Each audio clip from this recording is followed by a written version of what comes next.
오늘부터 새로운 시리즈 이제 시작합니다. 이번 시리즈 큰 주제가 뭔가요? 나로 인해 행복한 삶. 어떻습니까? 요즘 행복하시나요? 자, 우리 옆에 있는 분들 보시면서 한번 물어봐 주세요. 요즘 행복하세요? 요즘 행복하세요? 네. 답을 하셔야죠. 네. 하나 좀 물어보고 계속 이어가려고 합니다. 기독교인들은 행복해야 할까요? 불행해야 할까요? 와, 아주 건전한 생각을 가지고 계시네요. 저는 한때 그렇게 생각했습니다. 행복하면 안 될 것 같았습니다. 왜냐하면 예수님이 날 위해 십자가에 달리셨는데 어떻게 내가 행복하게 살아요? 그래서 저는 어릴 때부터 항상 인상 쓰고 다녔어요. 하면서. 왜? 예수님이 돌아가셨는데 내가 어떻게 행복할 수 있어요? 그래서 잘 웃지도 않았어요. 그래서 저는 웃는 게 굉장히 지금도 힘들어요. 어릴 때부터 안 웃어 버릇해서. 그래서 고등학교 다닐 때 아이들 다 수학여행 가는데 수학여행도 안 갔습니다. 학교에 남아서 자율학습했어요. 그러다가 큐티를 배우게 됐다고 했죠. 군대 가서. 큐티를 배우면서 이 말씀을 깊이 묵상한 뒤에 제 생각이 바뀌었습니다. 우리 한번 같이 읽어보죠. 여호와의 말씀이니라. 너희를 향한 나의 생각을 내가 아나니 평안이요 재앙이 아니니라. 너희에게 미래와 희망을 주는 것이니라. 이 말씀을 묵상하면서 알게 됐어요. 아니구나. 지금까지 내가 잘못 생각하고 있었구나. 하나님은 내가 어떤 상황과 형편에 있더라도 내가 행복해하는 것을 바라시는구나. 행복하라고 날 태어나게 하셨고, 행복하라고 가족을 주셨고, 행복하라고 교회도 주셨고, 또 행복하라고 나에게 일터도 주셨구나. 이 말씀은 언제 하나님이 하신 말씀이냐면, 지금 이게 어디에 써 있는 말씀인가요? 예레미야잖아요.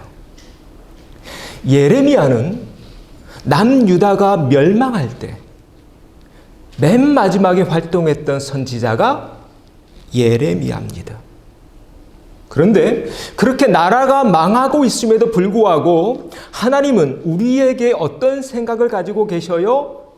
평안, 그 다음 미래, 또 희망을 말하고 있어요. 이 말씀을 깊이 묵상하면서 제 생각을 고쳐 먹었습니다. 아, 하나님 이런 분이시구나.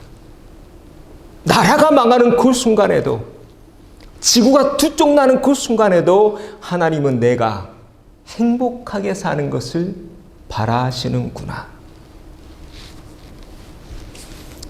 어떻게 좀 공감이 되시나요? 네.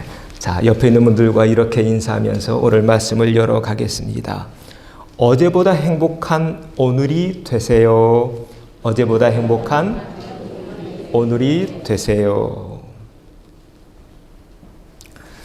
자, 오늘 이 시리즈 나로 인해 행복한 삶 시리즈를 시작하는데요.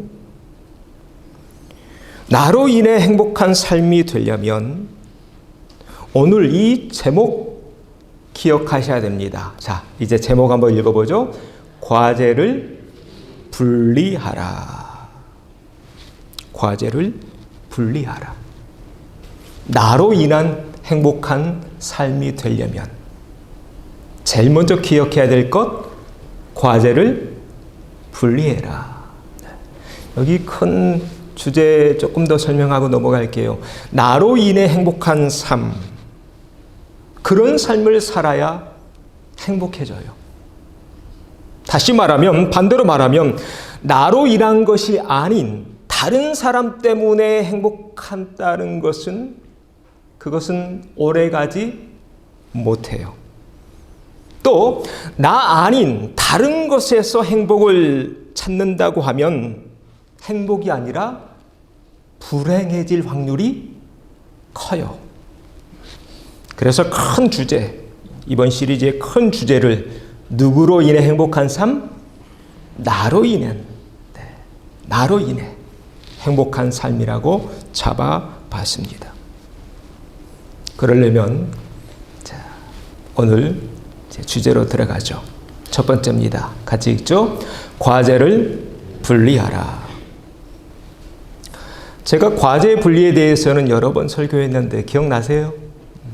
네, 제가 먼더라인에 있을 때도 여러 번 설교했었습니다. 이 과제 분리를 제가 언제 처음 접하게 됐냐면 이 책에서 제가 따왔어요. 미움받을 용기라는 아주 유명한 책이 있습니다.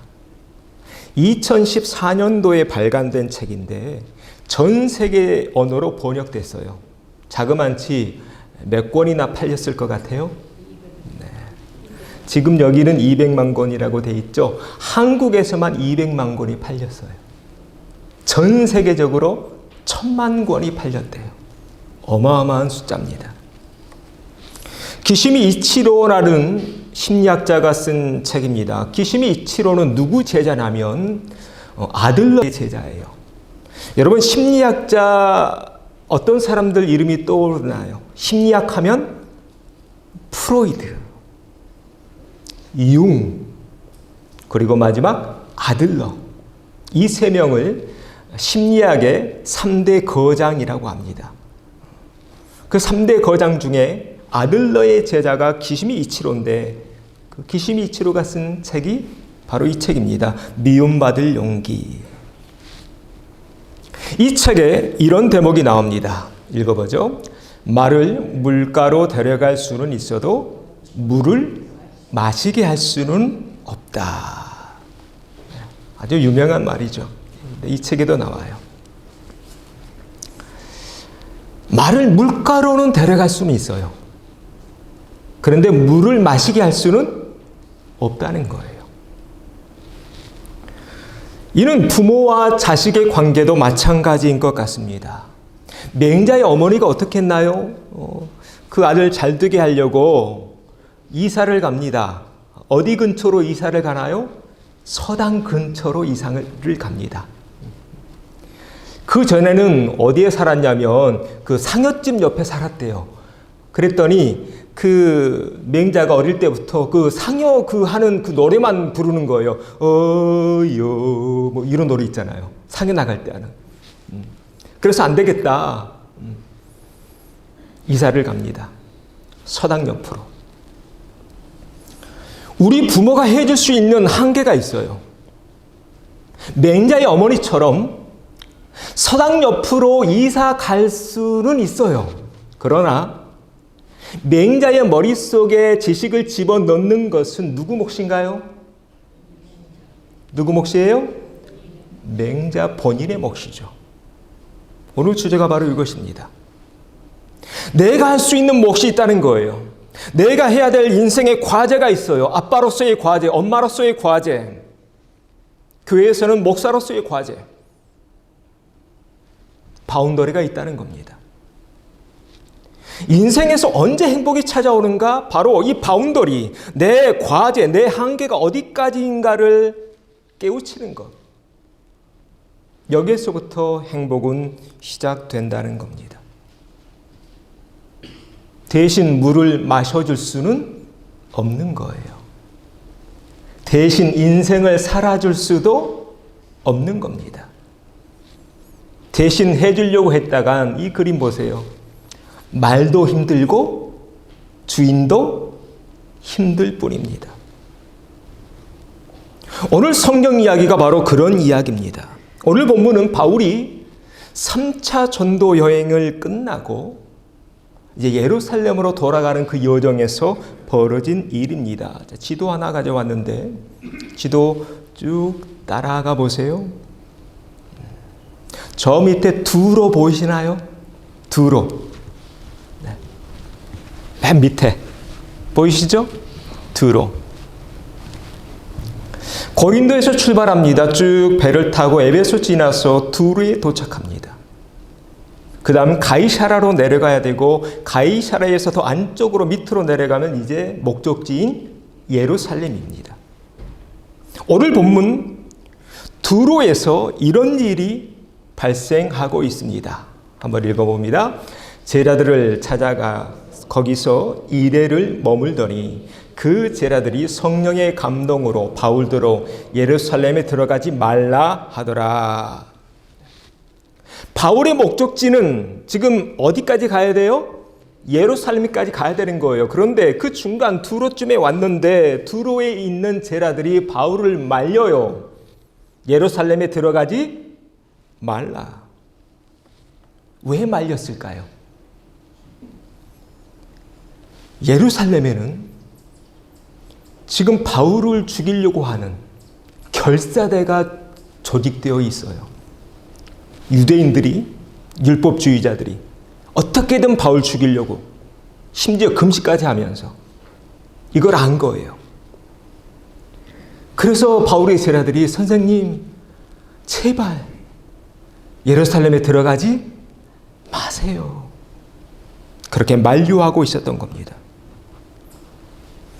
그러나 바울은 드로의 이 제자들의 만류에도 불구하고 자신의 길을 계속 걸어갑니다. 그리고 이제 어디에 도착하냐면 지도메의 날에 이제 가이사라에 도착하게 됩니다.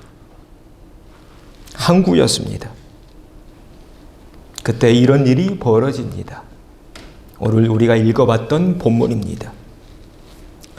아가보라고 하는 한 여자 선지자가 있었습니다.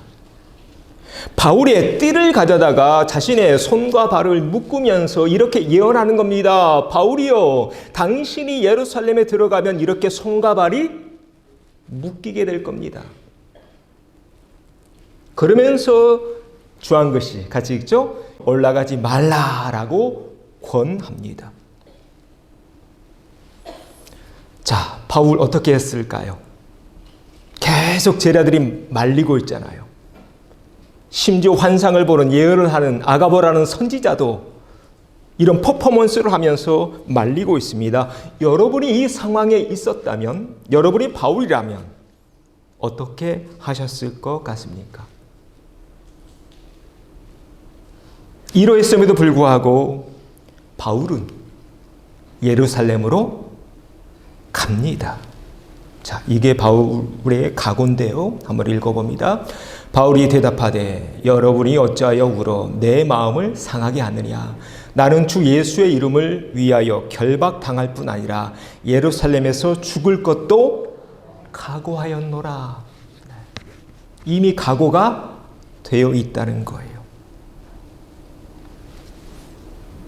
예루살렘으로 들어갑니다. 자, 여기까지 잠깐 멈춰보죠. 이 대목에서 한번 상상해 보십시오. 만약 바울이 이때 제자들도 말리고 여선지자도 지금 환상 보면서 말리고 있잖아요. 이때 바울이 저들의 말을 듣고 예루살렘으로 들어가지 않았다면 바울의 인생은 행복했을까요? 어땠을 것 같습니까?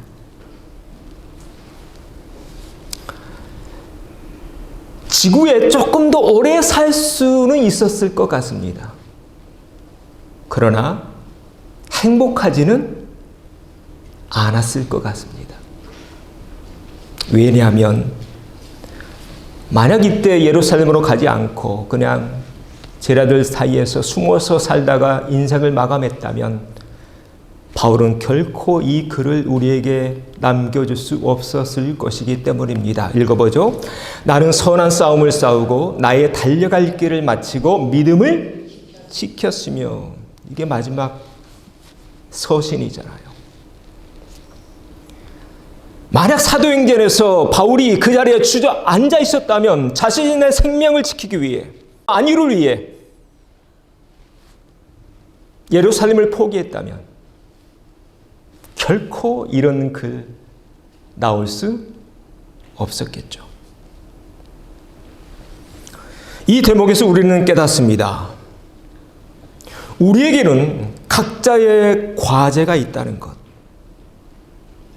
바울에게는 바울의 과제가 있고 제자들에게는 제자들의 과제가 있다는 것. 언제 내 인생이 행복해질까요? 그렇게 내 과제에 집중해가며 그 과제를 하나씩 완수해 갈 때 행복은 찾아옵니다. 자, 이게 첫 번째 소주제의 결론입니다. 자, 이렇게 인사하고 넘어가죠. 과제를 분리해야 행복해집니다. 각자의 과제를 완성해 갈 때 행복해집니다.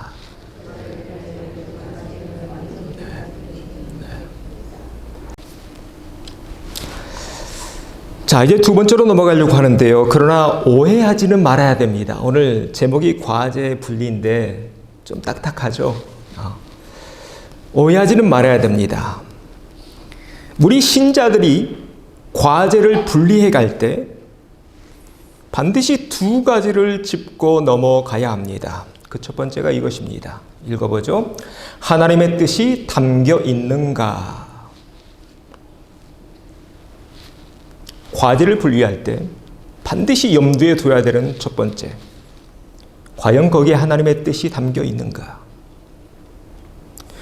제자들은 바울을 보내고 싶지 않았습니다. 그러나 결국엔 떠나보냅니다. 그 마지막 장면이 오늘 장면인데요.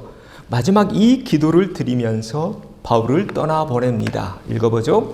그가 구원함을 받지 아니하므로 우리가 주의 뜻대로 이루어지이다 하고 그쳤노라. 바울이 난 죽어도 가야 돼. 난 순교할 각오까지 되어 있어 라고 말하니까 어떻게 더 이상 막을 수 없잖아요. 그때 우리가 할 수 있는 거는 기도밖에 없죠. 이게 바울의 제자들의 마지막 기도입니다. 누구의 뜻? 주의 뜻. 이 대목에서 우리는 깨닫습니다. 기독교 안에서 과제의 분리를 논한다는 것은 궁극적으로 누구의 뜻을 이루기 위함이어야 할까요? 주님의 뜻을 이루기 위함이어야 합니다. 다시 말해, 내 뜻을 이루기 위한 과제의 분리가 아니어야 한다는 겁니다. 또 타인에 의해서 어쩔 수 없는 그런 분리 아니어야 한다는 것입니다. 하나님이 나를 이 지구라는 행성에 태어나게 하신 하나님의 뜻이 있을진데 바로 그 뜻, 하나님의 그 뜻에 합당한가 아닌가를 먼저 무릎 꿇고 하나님께 물어봐야 한다는 것입니다. 우리 인생이 그렇죠. 계속 분리의 연속이잖아요. 그래서 잠언에 이런 말씀이 있어요. 주황색만 읽어보죠. 범사에 기한이 있고 천하 만사가 다 때가 있나니 다 때가 있대요. 날 때가 있고 죽을 때가 있고 심을 때가 있고 뽑을 때가 있고 헐 때가 있고 세울 때가 있고 던질 때가 있고 거둘 때가 있고 만날 때가 있고 헤어질 때가 있죠. 그러나 우리가 그 때를 정확히 알 수 있나요? 알 수 없습니다. 알 수 없습니다. 그래서 이렇게 기도하고 있는 겁니다. 자, 주황색 다시 있죠? 주의 뜻대로 이루어지이다. 왜 성경에서 우리 신자들에게 기도하면서 살라고 말씀하고 있는 걸까요? 우리는 모르기 때문입니다. 안다면 기도할 필요가 없겠죠. 예수님이 정확히 언제 오실지 우리에게 그 날과 그 시를 주지 않고 올라가신 이유도 여기 있습니다. 왜요? 안다면 오늘같이 화창한 날 우리가 여기 앉아있을 이유가 없죠. 뭐 다 골프장으로 가시던가 아니면 비 오면 이제 시카고 재즈 카페가 유명하니까 음악 들으러 가시던가. 우리가 모르니까 날마다 하루하루를 기도하며 살아가는 것입니다. 그래서 우리 크리스찬들은 하루하루를 이렇게 살아갑니다. 읽어보죠. 너는 아침에 씨를 뿌리고 저녁에도 손을 거두지 말라. 이것이 잘 될지 저것이 잘 될지 혹 둘이 다 잘 될지 알지 못함이니라. 이것이 신자의 삶이에요. 알지 못하니까 그냥 그저 하루하루 열심히 살아갈 뿐입니다. 자, 제가 지금 중요한 말씀 드렸습니다. 우리가 하나님의 뜻 알 수 있나요? 없나요? 알 수 없습니다. 그래서 우리는 날마다 뭐하고 살아요? 하나님께 기도하면서 사는 것입니다. 이것이 신자의 삶이다. 그런데 이 대목에서 이런 질문이 생깁니다. 목사님, 그러면 우리는 살아있는 동안 죽을 때까지 하나님의 뜻을 전혀 알지 못하는 건가요? 그건 아닙니다. 그것이 하나님의 뜻이었는지 아니었는지 알 수 있습니다. 언제 알 수 있을까요? 방금 제가 과거형을 썼다는 것 주목하십시오. 그것이 하나님의 뜻이었는지 아니었는지 현재는 내가 알 수 없습니다. 시간이 좀 더 간 뒤에 내 인생을 돌아봤을 때 우리는 명확히 알게 됩니다. 그것이 하나님의 뜻이었는지 아니었는지를. 그래서 성경에 이런 말씀이 있습니다. 그들의 열매로 그들을 알지니 가시나무에서 포도를 또는 엉겅퀴에서 무화과를 따겠느냐. 같이 읽죠. 이러므로 그들의 열매로 그들을 알리라. 자, 뭘로 알아요? 열매. 시간이 필요하다는 것입니다. 지금은 몰라요. 이제 막 자라는데 어떻게 알아요? 그래서 예수님 복음서에서 이렇게 말씀하세요. 가만 두라. 가라지를 뽑다가 곡식까지 뽑을까 염려하노라. 왜 가만둬야 할까요? 우리는 알아요, 몰라요?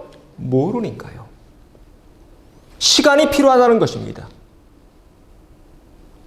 그것이 하나님의 뜻인지 아닌지는 그래서 우리가 시간이 좀 지난 뒤에 내 인생을 뒤돌아봤을 때 우리는 명확히 알게 됩니다. 뭘 통해 알게 돼요? 그 열매를 통해. 아, 거기에 하나님의 뜻이 있었구나. 아, 그게 하나님의 생각이었고 그게 하나님의 계획이었구나. 그래서 우리 신자들이 꼭 기억해야 될 게 한 가지가 있는데요. 우리는 함부로 하나님의 뜻이 있다 없다 말하면 될까요? 안 될까요? 안 됩니다. 그렇게 말하면 안 됩니다. 저도 그런 설교 안 합니다. 함부로요. 근데 가끔 우리 주변에 하나님의 뜻을 입에 달고 있는 분들이 있죠. 조심하셔야 됩니다. 하나님의 뜻을 말하면서 운운하면서 자신의 주장을 정당화시키려는 사람들이 있습니다. 그러면서 타인을 가스라이팅합니다. 자기 밑에 두려고. 하나님의 뜻을 입에 달고 사는 사람이 혹 여러분 주변에 있다면 죄송하지만은 그분은 영적인 교만에 빠져 있을 확률이 큽니다. 예수님도 가만두라고 하시는데 어찌 인간이 감히 함부로 하나님의 뜻이 이렇다 저렇다 말할 수 있나요? 그건 영적인 교만이다. 오늘 본문도 마찬가지입니다. 앞에서 봤던 본문입니다. 지금 예루살렘에 들어가지 말라고 들어있는 제자들이 바울을 만류하고 있는데 그거 누구의 감동으로? 성령의 감동으로 하고 있다라고 말하고 있잖아요. 그렇죠? 그 다음 말씀 우리가 이 말씀도 봤습니다. 지금 바울의 띠로 자신의 손과 발을 묶으면서 예루살렘에 들어가면 바울 너 이렇게 붙잡히게 될 거야 라고 예언하고 있는데 이것도 누구의 말씀하심을 따라? 성령의 말씀하심을 따라 하고 있습니다. 그러나 오늘 사도행전의 우리 믿음의 선배님들을 보십시오. 그렇게 성령님이 보여주시고 성령님이 말하게 했음에도 불구하고 저들의 마지막 결론은 무엇인지, 저들의 마지막 결론은 이것입니다. 누구의 뜻? 주의 뜻대로 이루어지이다 하고 보냅니다. 이것이 성숙한 신앙인의 모습입니다. 성령님이 보여줬다고 강요하지 않습니다. 이것이 하나님의 뜻이라고 윽박지르지도 않습니다. 바울의 생각이 그러하다면, 바울의 뜻이 그러하다면, 바울의 의견이 그러하다면 우리가 할 수 있는 일은 뭐예요? 이렇게 기도하면서 주의 뜻대로 이루어지이다 라고 기도하면서 보내주는 것.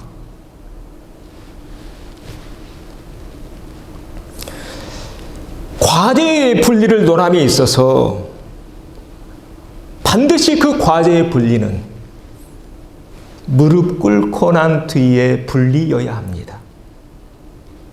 기도해야 됩니다. 내 뜻이 아니라 누구의 뜻? 주님의 뜻이 이루어져 가기를. 이런 성숙한 모습이 저와 여러분의 모습 되어지기를 소망합니다.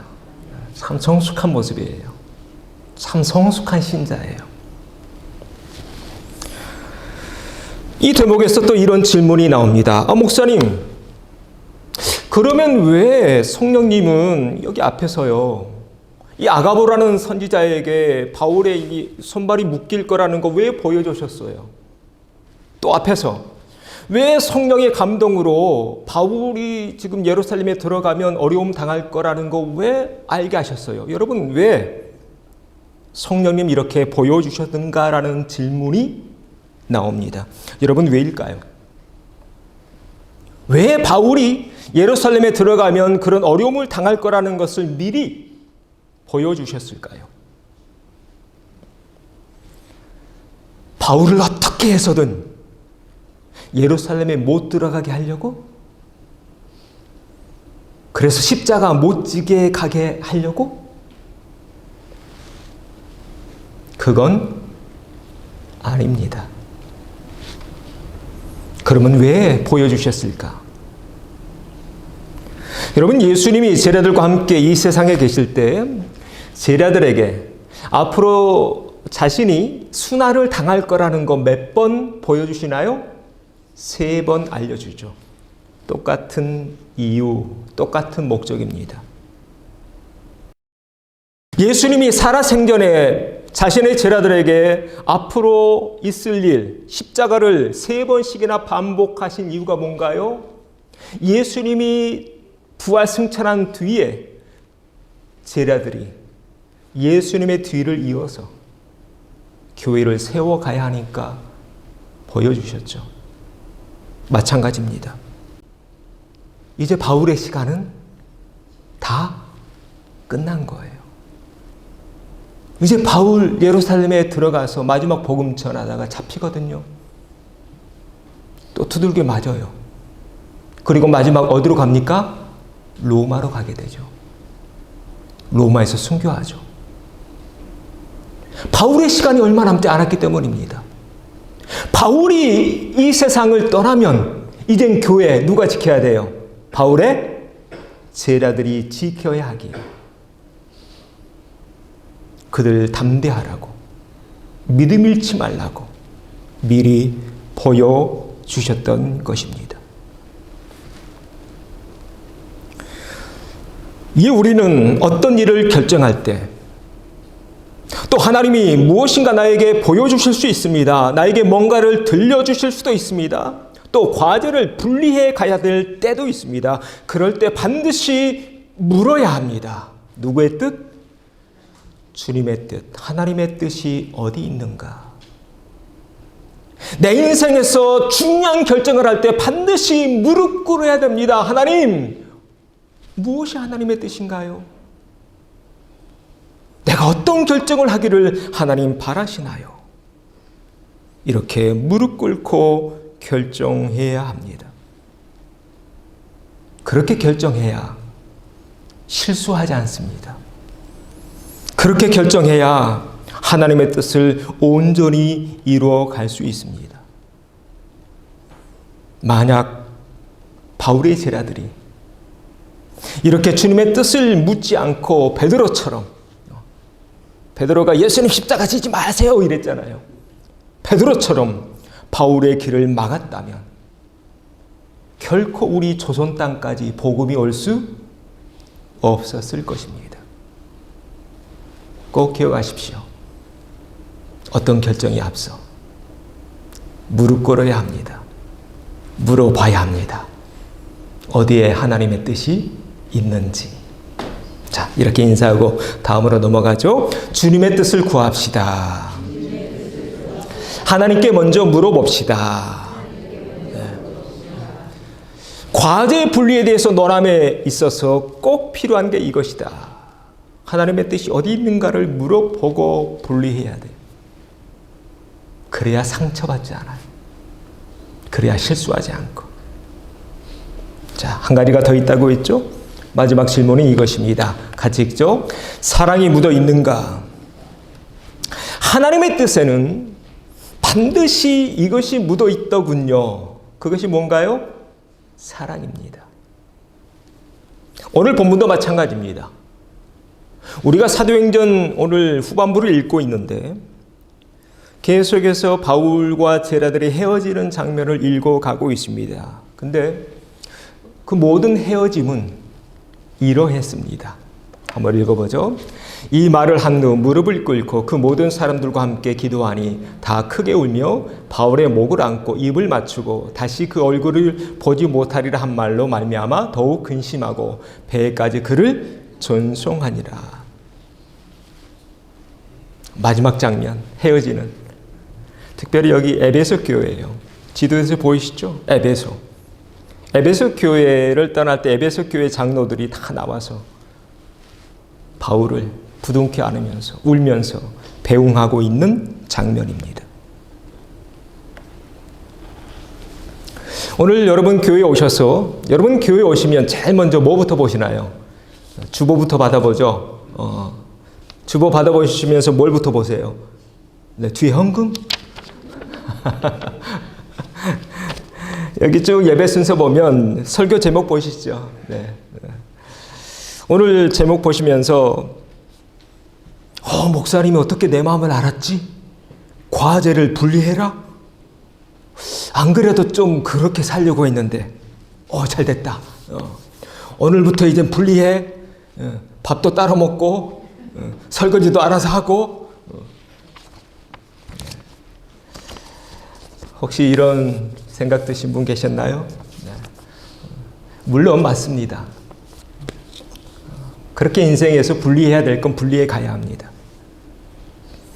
그런데 과제의 분리를 그렇게만 이해하고 오늘 집으로 돌아가신다면 절반만 이해하신 겁니다. 과제를 분리해 가십시오. 그래서 좀 여러분 어깨가 좀 가벼워져야 행복해집니다. 모든 짐을 다 지고 가려고 하지 마세요. 아이들이 커가면 커가는 그만큼 좀 분리시켜 가야 합니다. 그래서 제가 전에 그 사람 인자를 해설하면서 이런 말씀을 드렸죠. 사람이는 어떤 글자냐? 사람은요, 이 짝대기 두 개가 바로 서 있어야 됩니다. 독립된 객체로. 나도 바로 서야 되고 너도 바로 서 있어야 됩니다. 이렇게 객체가 바로 선 존재들끼리 서로 만나야 그 가정이 행복해집니다. 또 그렇게 바로 선 상태에서 과제의 분리가 이루어져야 모두가 행복해질 수 있습니다. 그러나 오늘 주제, 과제 분리를 논함에 있어서 그렇게 분리하기 전에 나 자신에게 물어봐야 합니다. 그 분리, 그 선택, 그 결정에 반드시 묻어 있어야 된다고 했어요. 뭐가 묻어 있어야 돼요? 사랑이 묻어 있는가? 사랑이 묻어 있는가? 왜 사랑이 중요할까요? 지난주 이 말씀 가지고 함께 나눴는데 하나님은 사랑이시니까요. 우리가 하늘나라 가면 낙원에 도착하면 이거 물어본다고 했죠. 이거 한마디요. 읽어봅니다. 지구에 얼마만큼의 사랑을 남기고 왔니? 이거 하나 물어본답니다. 우리 영혼이 하늘나라 가면 그 문 앞에서 얼마만큼의 사랑을 남기고 왔니? 그래서 예수님 이 땅에서 사랑을 말씀하십니다. 그리고 사랑을 보여주십니다. 그 결과가 뭔가요? 십자가라고 했죠. 그래서 십자가는 뭐예요? 사랑이다. 예수님 계속 사랑을 말씀하셨습니다. 큰 계명에서도. 우리가 무엇을 결정함에 있어서 우리는 그래서 반드시 거기에 사랑이 묻어 있는가를 물어봐야 합니다. 지금 내 결정, 내 선택에 하나님을 향한 사랑이 묻어 있는가? 이웃을 향한, 타인을 향한 사랑이 묻어 있는가? 그리고 그것이 진정으로 나 자신을 사랑한 결정인가? 이렇게 사랑이 묻어 있는 과제에 분리여야 나중에 후회도 덜하고 상처도 덜합니다. 자, 뭣도 덜하고 뭣도 덜해요? 후회도 덜하고 상처도 덜해요. 왜 상처를 받던가요? 뭐가 안 묻어 있으니까? 사랑이 안 묻어 있으면 상처를 받습니다. 바라기는 과제를 분리해 가시되 사랑이 묻어있는 그런 분리를 해가는 성숙한 우리 참소망의 모든 식구들 되시기를 바랍니다. 자, 이렇게 인사하죠. 사랑이 묻어있는 선택을 합시다. 한 번 더요. 사랑이 묻어있는 결정을 합시다. 정리합니다. 어떻게 나로 인해 행복한 삶을 살 수 있을까? 오늘 과제를 분리하자라고 있습니다. 거기엔 반드시 두 가지가 있어야 된다고 했네요. 하나님의 뜻이 담겨 있는가? 사랑이 묻어 있는가? 하나님의 사랑이 담겨 있고 또 하나님의 뜻이 담겨 있는 그런 과제의 분리를 통해 더욱 행복한 우리 참소망의 모든 식구들의 삶 또 가정 되어지기를 주의 이름으로 축원합니다.